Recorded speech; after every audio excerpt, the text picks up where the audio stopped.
la syarika lahu wa asyhadu anna Muhammadan abduhu wa rasuluh. Allahumma sholli ala Muhammad wa ala ali Muhammad kama sholaita ala Ibrahim wa ala ali Ibrahim innaka Hamidum Majid. Rabbi shrah li sadri wa yassir li amri wahlul 'uqdatam min lisani yafqahu qawli. Shadaqallahu adzim. Ibu-ibu, bapak-bapak, hadirin jamaah salat subuh Masjid Baitul Syukur yang insya Allah dirahmati Allah Subhanahu wa Ta'ala. Marilah yang pertama dan yang utama, kita selalu tidak bosan dan tidak lupa untuk bersyukur kepada Allah Subhanahu wa Ta'ala dengan bacaan Alhamdulillahirabbil alamin. Shalawat dan salam selalu kita curahkan kepada junjungan kita Nabiullah Nabi Agung Muhammad Sallallahu Alaihi Wasallam. Hadirin jamaah subuh yang berbahagia dan insya Allah dirahmati Allah Subhanahu Wa Taala. Seperti biasa, hari ini Jumat tanggal 10 Oktober 2025, Masjid Baitul Syukur menyelenggarakan kajian bakat subuh yang telah hadir di tengah-tengah kita Ustaz kita, beliau Al-Mukarram Bapak Haji Furqon Hasbi LC-MPDI. Dan nanti setelah kajian bakat subuh kita selalu sarapan bersama yang telah disediakan oleh ibu-ibu jamaah Masjid Baitul Syukur. Semoga amal baik beliau-beliau diridhoi Allah Subhanahu wa Ta'ala.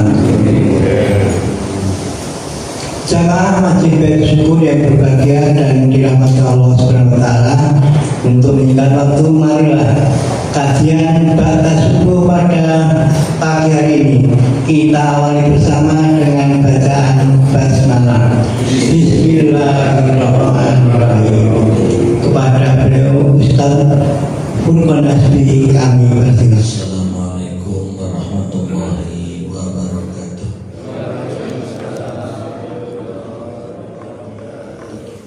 Alhamdulillah wassalatu wassalamu ala rasulillah. La haula wala quwata illa billah. Sebelumnya mohon maaf, ini suaranya mulai selang-selang basah, agak batuk pilek. Mungkin nanti kalau di sela-sela membaca tiba-tiba bersin batuk, mohon maaf. Beberapa hari ini sudah mencoba berobat, tapi qadarullah belum disembuhkan. Tapi mudah-mudahan setelah pengajian ini langsung sembuh. Amin. Ini meripat juga agak pedes ini, tapi tidak apa-apa. Kita akan membaca tafsir Al-Marawi yang kita baca di halaman 187, ya, huruf C. Tapi kita baca dulu ayat-ayatnya yang di halaman 185 untuk mengawali kajian kita. Jadi surat Al-Baqarah ayat 87 dan 88. Kita mulai dengan ta'awudz. A'udzu billahi minasy syaithanir rajim.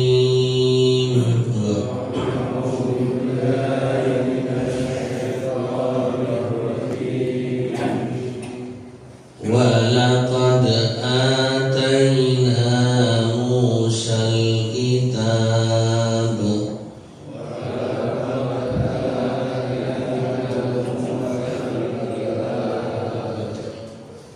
wa qaffayna min ba'dihi birrusul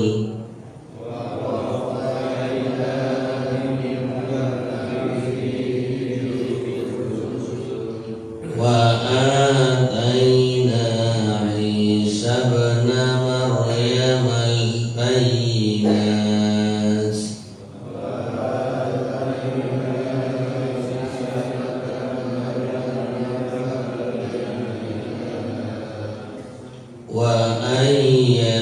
وأيدناه بروح القدس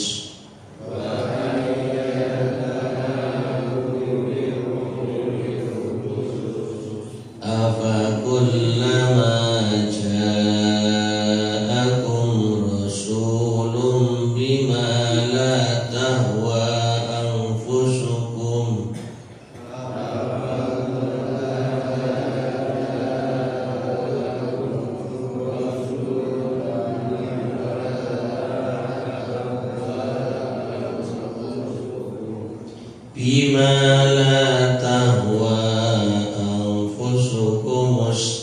استكبرتم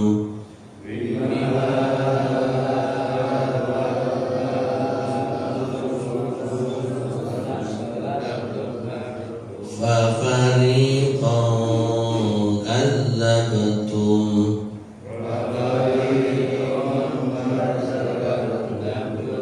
وفريقا تقتلون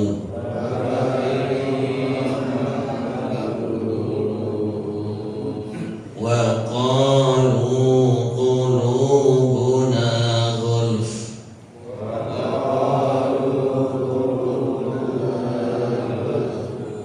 بل لعنهم الله بكفرهم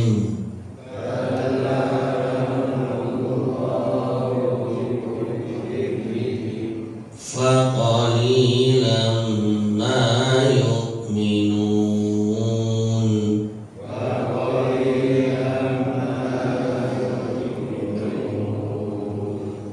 Alhamdulillah, kita baca kembali surat Al-Baqarah ayat 87 dan ayat 87 dan 88, dan ini masih membahas tentang Bani Israel. Jadi kata kuncinya materi kita adalah Bani Israel. Nah, di sini mengisahkan tentang Nabi Musa yang mendapatkan kitab, maksudnya Taurat, dan juga Allah telah mengutus para rasul sesudahnya, bahkan sampai pada akhirnya Nabi Isa alaihissalam yang juga mendapatkan mukjizat ya, dan bukti-bukti kebenaran Nabi Isa alaihissalam dengan diperkuat yaitu oleh Jibril alaihissalam. Tapi kenyataannya Bani Israel menolak. Bani Israel bima la tahwa anfusukum. Jadi setiap kali ya, seorang rasul yang datang ke Bani Israel tidak sesuai apa yang mereka inginkan ya, tidak disukai oleh hawa nafsu mereka, apa yang mereka lakukan, istakbartum ya, kalian Bani Israel itu sombong ya, menampakkan kesombongan diri. Kemudian karena kesombongannya mereka melakukan ada dua kemungkinan. Kemungkinan yang pertama, sebagian dari Bani Israel pada tahapan mendustakan, artinya hanya menolak. Tapi yang kedua ini, di antara mereka dibunuh ya. Jadi nabi-nabi pun ada yang dibunuh. Jadi tidak kemudian nabi itu kebal dari senjata tajam, sejam atau apa saja. Nabi pun ada yang meninggal, wafat, bahkan dengan cara dibunuh oleh Bani Israel. Ya, tentu Bani Israel itu beda-beda. Ada Bani Israel di zaman Nabi Musa, ada Bani Israel di zaman Nabi Isa, ada Bani Israel di zaman Nabi Muhammad SAW. Orangnya beda, tapi tetap namanya Bani Israel. Jadi masih satu keturunan. Nah ini yang kemudian ayat diturunkan di zaman Nabi Muhammad SAW, mengingat saat itu di Madinah ada Bani Israel yang hidup di kota Madinah beragama Yahudi. Nah, mereka yang menolak kebenaran Nabi Muhammad SAW. Dan bahkan di ayat 88 menggambarkan bahwa mereka sudah tutup telinga untuk tidak mau mendengarkan. Mereka sendiri mengatakan wa qalu qulubuna ghulf, ya. Mereka berkata hati kami tertutup. Jadi memang menolak. Yang kemudian kalau dalam bahasa Arab kafir, apa itu? Orang yang menutup diri dari petunjuk, dari hidayah. Itu yang kemudian disebut kafir. Tapi mereka menyebut dirinya bukan kafir, dengan bahasa ghulfun. Nah, nanti kita akan baca arti ghulfun, ya, yaitu hati tertutup, ya, untuk memahami ajaran Nabi Muhammad SAW. Itu gambaran tentang ayat 88. Dan nanti Allah memberi penilaian dengan la'anah, yaitu memberi laknat kepada mereka. Kenapa? Bikufrihim, karena kekufuran mereka, penolakan mereka, dengan menyatakan hati kami ghulfun, tertutup. Dan di antara mereka masih sih ada yang mau beriman, tapi jumlahnya sedikit. Faqalilan ma yu'minun. Ada dari golongan Bani Israel yang awalnya menganut agama Yahudi mau masuk Islam, tapi jumlahnya qalilan, yaitu sedikit. Nah, mari kita baca lebih lanjut, ya, di huruf C. Itu ketika Allah membuat pertanyaan, yaitu dengan bimala tahwa anfusukum istakbartum. Nah, itu masih ayat 87. Apakah setiap kali seorang Rasul datang kepadamu membawa sesuatu yang tidak disukai oleh hawa nafsumu, lalu kamu menyombongkan diri? Itu dari kata afakullama ja'akum rasulun bima la tahwa anfus mustakbartum. Jadi pertanyaan, apakah keadaanmu? Jadi seakan-akan ayat ini bertanya kepada Bani Israel yang hidup di Madinah, apakah keadaanmu sedemikian rupa sehingga setiap kedatangan seorang Rasulku yang membawa sesuatu yang tidak menarik hatimu, lalu kamu menyombongkan diri kepadanya dengan angkuh dan membuat kezaliman di bumi.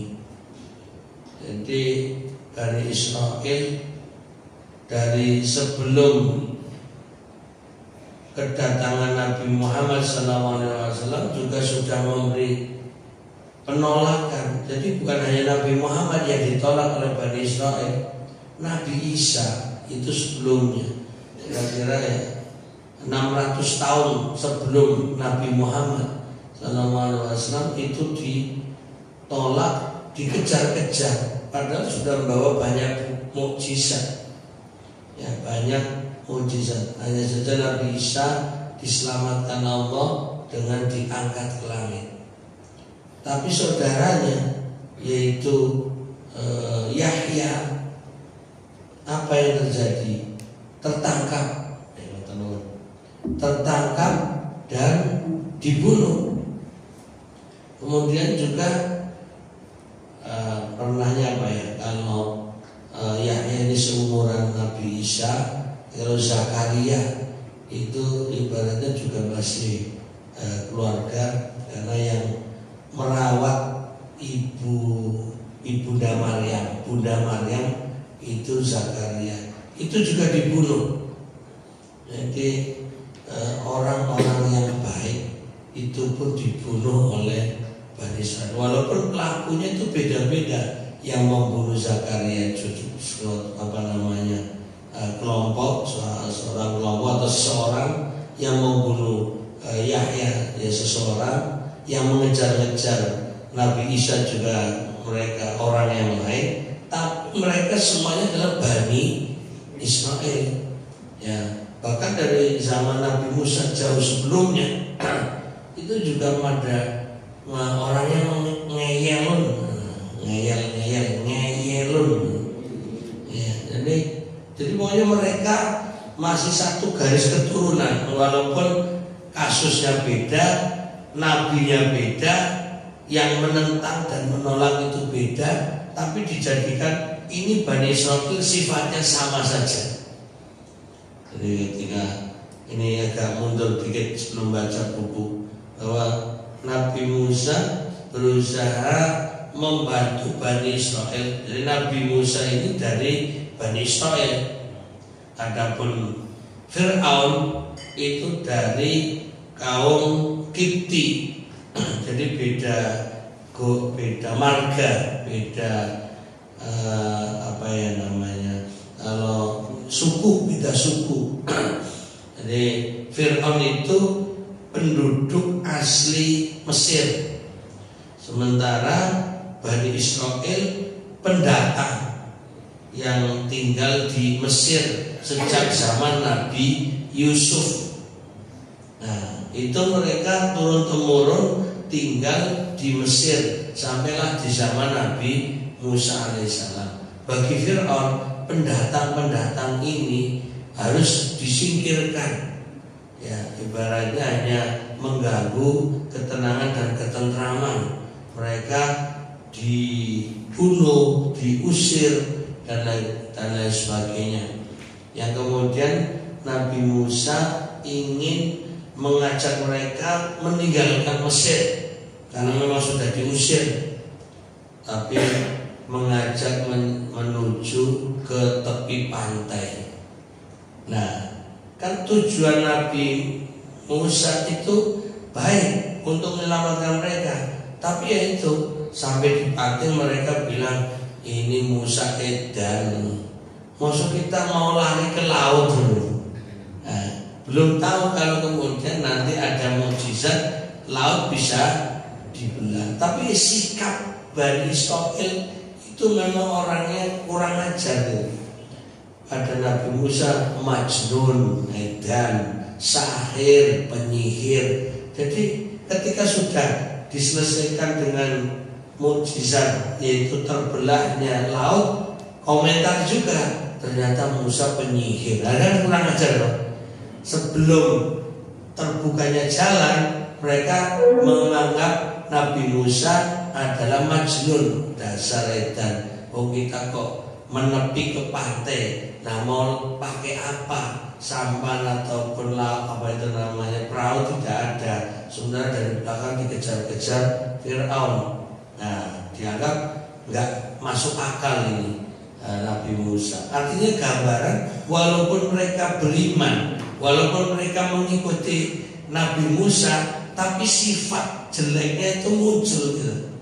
Apalagi yang kafir gitu, yang sudah manut, nurut, ikut, itu aja masih banyak komentar.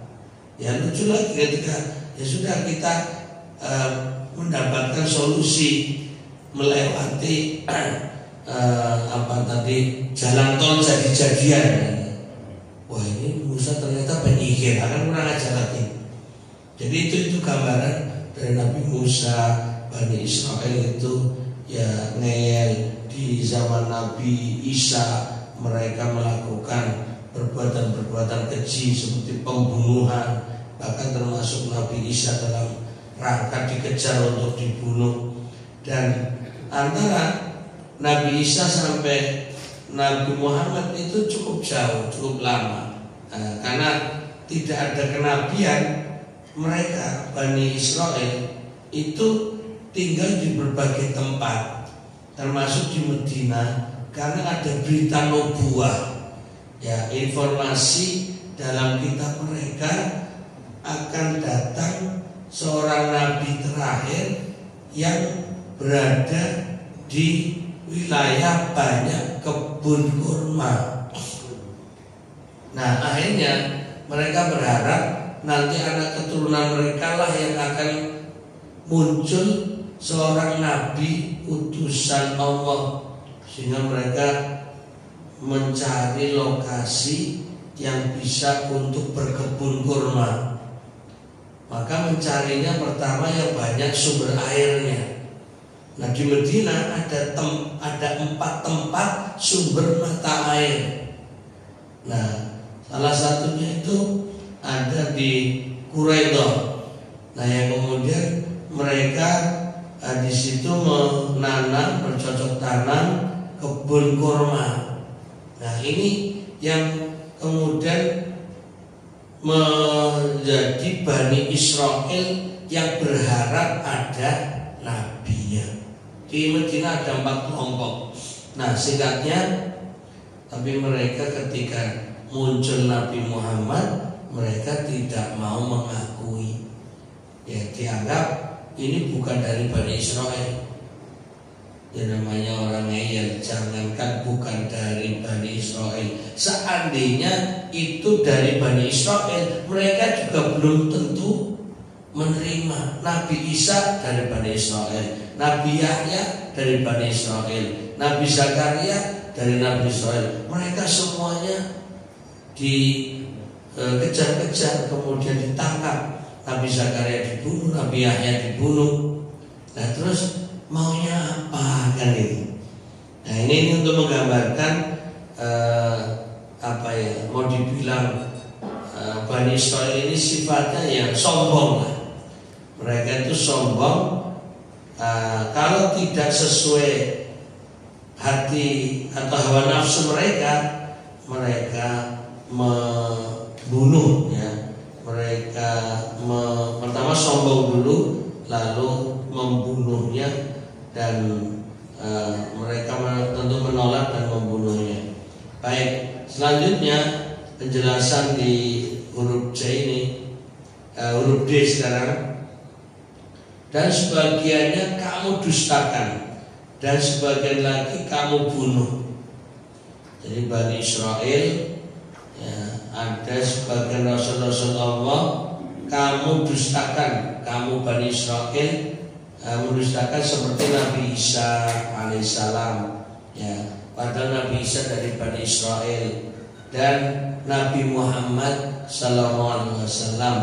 Kalau ini menurut mereka bukan dari Bani Israel, karena Nabi Muhammad sallallahu alaihi wasallam silsilahnya dari jalur Nabi Ismail alaihissalam. Sementara yang namanya Bani Israel mulai dari Yakub ya, anak keturunan Yakub. Jadi Nabi Ibrahim, kalau jalurnya Hajar, istrinya Hajar, punya anak Ismail, turun-temurun sampai kepada Nabi Muhammad SAW.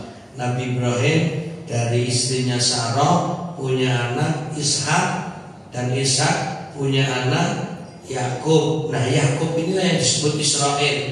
Sebenarnya kalau kita menyebut Bani Israel ya, itu anak-anak dari Nabi Yakub. Nah, Nabi Yakub yang punya 12 anak, salah satunya jadi nabi, yaitu Yusuf alaihissalam. Nah, itu nanti dari Nabi Yusuf turun-temurun itu adalah Bani Israel yang sebagian mereka menjadi nabi, termasuk nanti Nabi Musa alaihissalam. Kemudian ada sebagian lagi, ya, kamu maksud Bani Israel bunuh, ya, seperti Zakaria dan Yahya alaihi wassalam.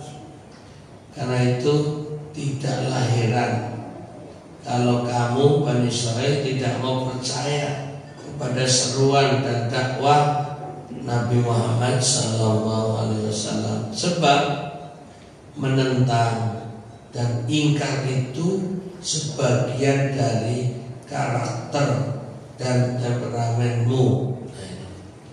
Ini yang kemudian kita kaitkan zaman sekarang. Ini apakah Israel itu zaman sekarang itu Bani Israel itu tenanan pura, lah ini masih tanda tanya. Tapi kalau dari sifatnya rada mirip ngeyel, suruh damai nggak mau, ya. Ada orang ingin membantu ditolak, ya, artinya membantu kemanusiaan. Jadi kalau toh ini ibaratnya mirip, ya, kalau mereka bukan Bani Israel yang di Israel yang mereka melakukan kejahatan dan kezaliman di Palestina, kalau mereka Bani Israel ya memang sifatnya begitu. Tapi kalau mereka ternyata bukan keturunan Bani Israel, ya mirip Bani Israel. Jadi membunuh orang itu bagi mereka mungkin juga merasa berpahala gitu. Jadi jangankan orang-orang biasa, seorang nabi pun mereka bunuh, ya. Nah ini hanya untuk menggambarkan apa yang terjadi sekarang, umpamanya di Palestina. Mereka melakukan pembunuhan, ya, pengeboman, pengerusakan dan lain sebagainya. Itu memang sudah di-stempel dalam Al-Quran. Mereka melakukan kerusakan di muka bumi. Nah ini Bani Israel. Kemudian selanjutnya, tidak asing kalau dalam dirimu Bani Israel timbul tabiat seperti itu. Jadi sifat buruk, ya, mereka suka menentang, ingkar, itu memang sudah sifat asli mereka. Kemudian ayat berikutnya, dan mereka berkata, arti Bani Israel mengatakan qulubuna ghulf, hati kami tertutup, ya. Hati kami, yaitu Bani Israel, tertutup oleh berbagai tabiat yang menghalangi untuk memahami ajaran yang engkau, yaitu Nabi Muhammad, bawa. Serupa dengan ucapan ini adalah kata-kata mereka, ya, sebagaimana tercantum dalam firman Allah. Moga dibuka dulu Quran surat 41, ya, ayat 5. Ini surat Fussilat. Coba cocokkan bagaimana ungkapan ini. Jadi sedang menyamakan antara Bani Israel yang mengatakan qulubuna ghulf, ya, dengan ayat 5 surat ke-41, yaitu surat Fussilat. Wa qalu qulubuna fi akinnah, dan mereka berkata, hati kami sudah tertutup, ya, dari apa yang engkau seru, mimma tata'unana ilaih, kepadanya. Wa fi adhanina waqrun, dan telinga kami sudah tersumbat. Jadi ngomong sendiri gitu. Jadi kami sudah menutup, ya, ibaratnya sudah menutup diri, menutup telinga. Wa min bainina, wa bainika hijab, dan di antara kami dan engkau ada dinding. Jadi mereka menyikapi Nabi Muhammad SAW dengan ungkapan, dah kami nggak mau dengar, aku nggak mau ketemu, ibaratnya seperti itu. Jadi hati kami sudah tertutup, tidak akan menerima hidayah, menerima ajaran. Kemudian telinga kami sudah nggak mau mendengar, sudah kusumbat. Kemudian juga antara kita itu ada dinding, sehingga nggak mungkin kita bisa ketemu. Ini sombongnya luar biasa. Jadi nggak ada toleransi, nggak mau komunikasi. Jadi semakin sombong dan tidak mau menerima petunjuk. Kemudian fakmal innana amilun, ya, sungguhnya apa tadi? Karena itu lakukanlah sesuai kehendakmu, sesungguhnya kami akan melakukan sesuai kehendak kami. Jadi mereka sudah, kalau bahasa Jawanya, karep murung, sudah kita mau mengerjakan sesuai kehendak kami. Artinya nggak mau menerima petunjuk. Ya. Kalau Nabi dalam bahasa ungkapannya adalah idza lam tastahi fasna ma syi'ta.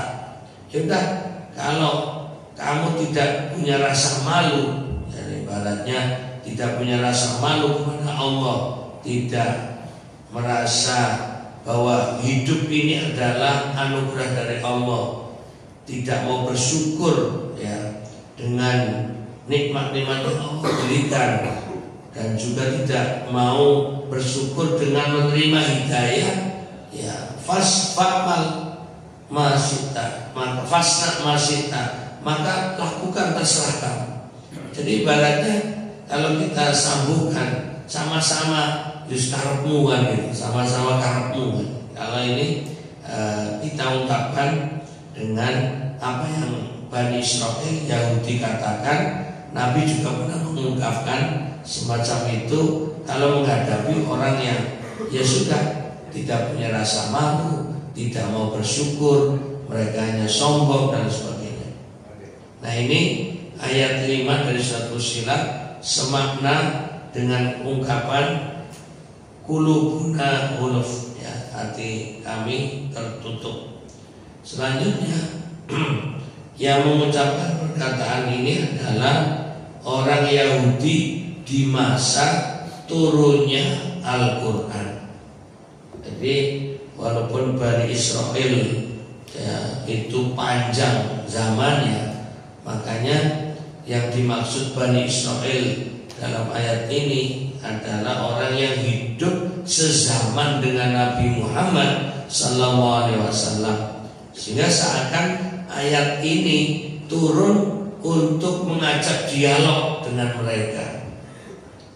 Jadi Al-Quran itu juga isinya komunikatif. Kemudian Allah menolak dan membantah mereka terhadap apa yang diduganya. Nah ini kemudian Allah memberi penolakan terhadap kalimat mereka yang mengatakan hati kami tertutup, yaitu dengan balla'anahumullahu bikufrihim. Tetapi Allah telah melaknat mereka karena keingkarannya. Jadi ini menanggapi kesombongan mereka, menanggapi penolakan mereka terhadap hidayah. Akhirnya Allah menetapkan laknat untuk mereka Bani Israil. Masalahnya tidak seperti apa yang mereka sangka itu, tetapi sebenarnya hati mereka menurut fitrah siap untuk menerima kebenaran.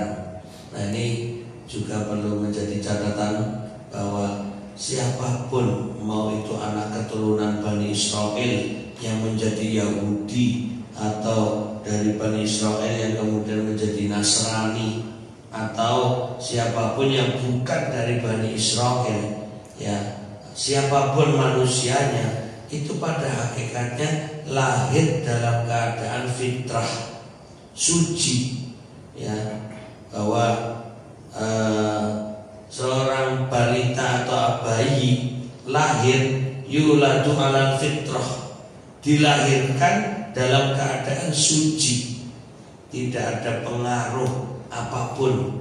Ya kan nggak mungkin bayi kok di dalam kandungan ada yang mempengaruhi kan.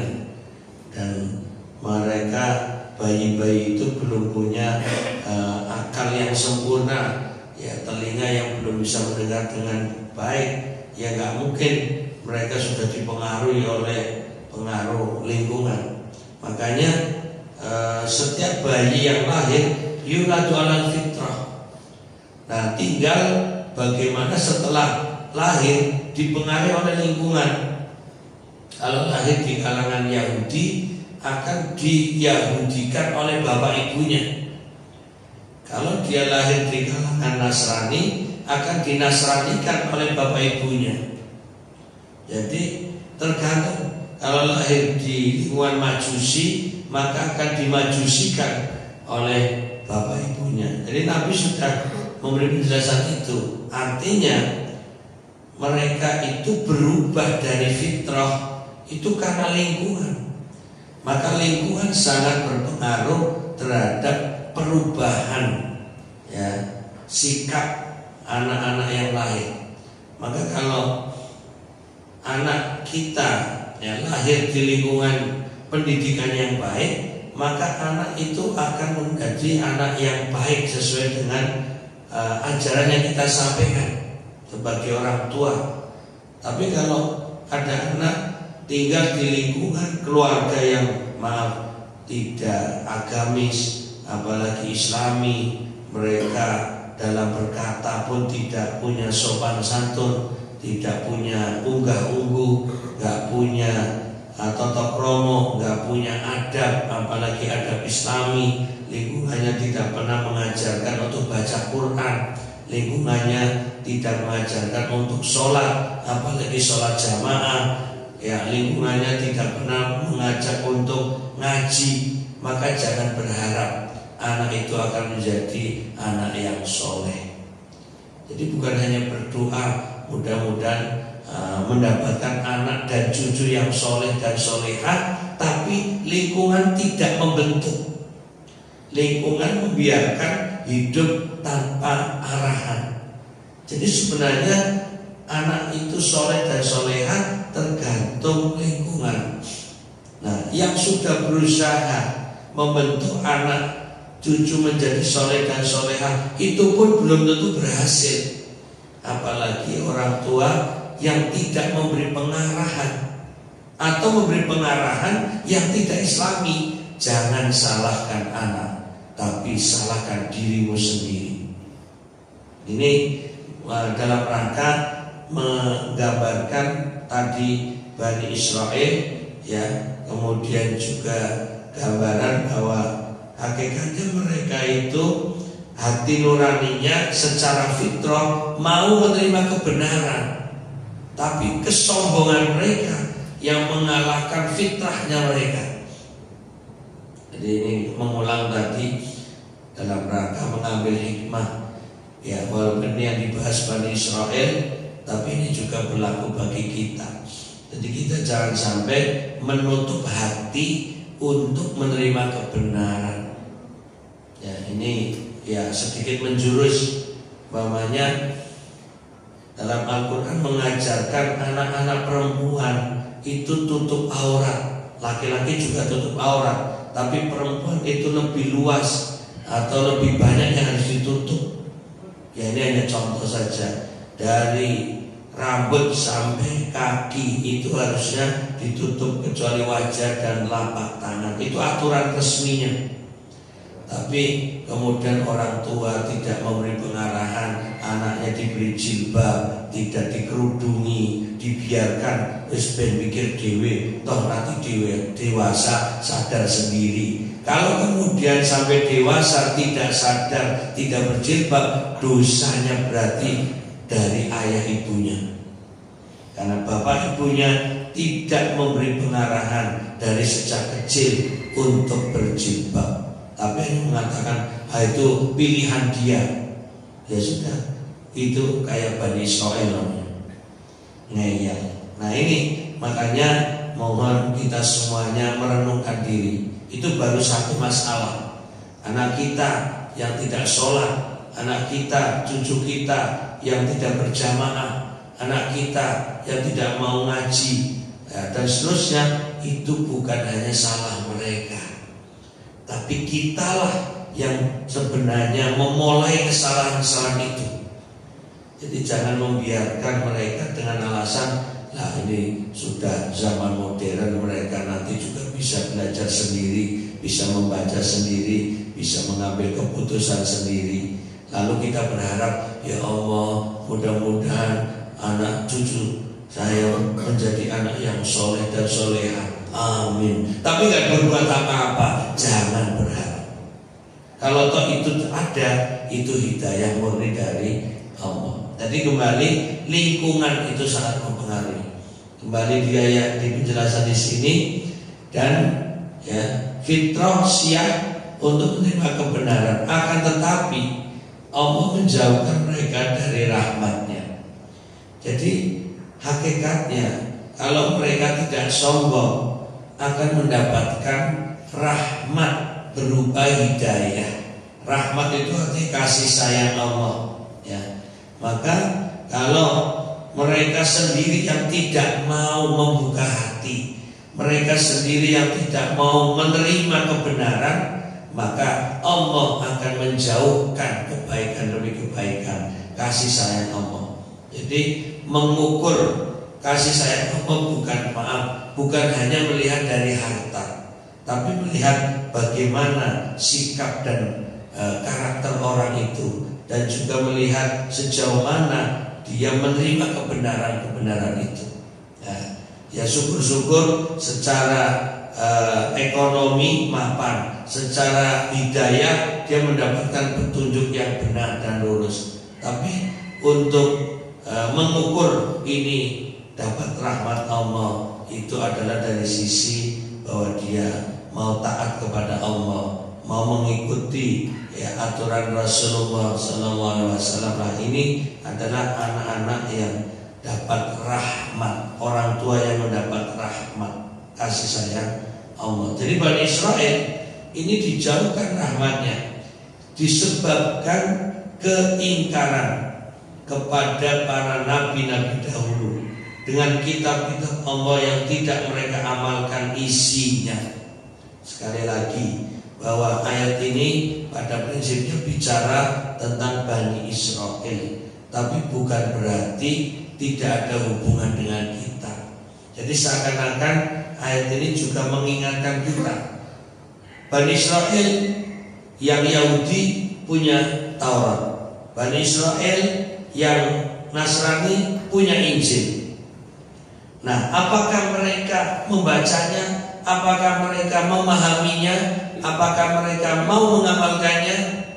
Ada yang membacanya, ada yang memahaminya, ada yang mengamalkannya. Tapi juga ada pula yang tidak mau mengamalkannya, baik itu Yahudi maupun Nasrani. Pertanyaannya adalah, bagaimana kita umat Islam yang sudah punya Al-Quran, yang sudah tersedia di hadapan kita, sudahkah dibaca?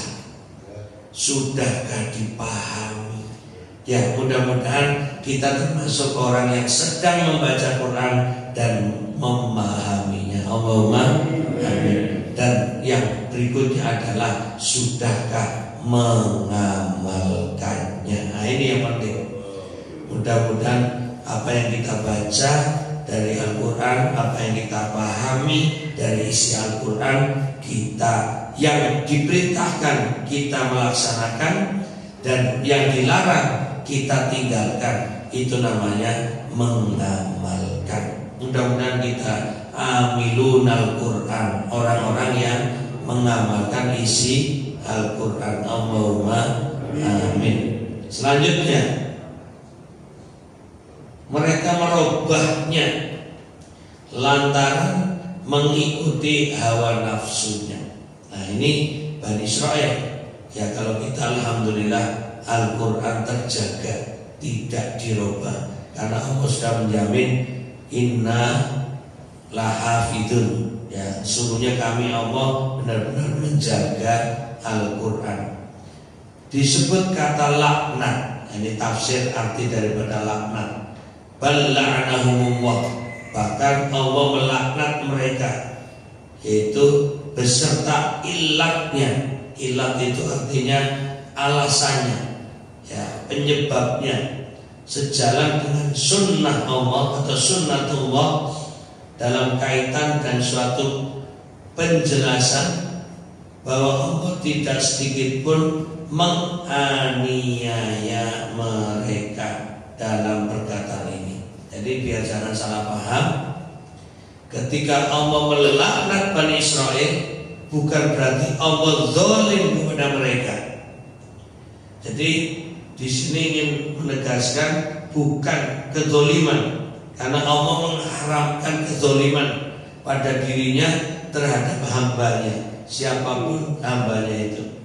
Jadi di sini bahwa tidak sedikit pun menganiaya mereka, artinya Allah tidak berbuat zalim kepada Bani Israel, bahkan mereka sendirilah yang telah menganiaya dirinya, yang telah mendolimi diri mereka sendiri dengan berlarut-larut dalam keingkaran dan kemaksiatan. Jadi kalau ada orang yang kemudian nanti disiksa, diadab, itu bukan karena Allah zalim, tapi karena perbuatan mereka itulah yang menjadikan penyebab mereka diadab, disiksa. Na'udzubillahi min dzalik. Penutup, ya. Kemudian Allah menerangkan sesuatu sebagai kesimpulan bagi yang telah lalu. Firman-Nya, ya, ini penutup dari ayatnya, faqalilan ma yu'minun, maka sedikit niat yang mereka percayai. Mereka hanya beriman sedikit sekali.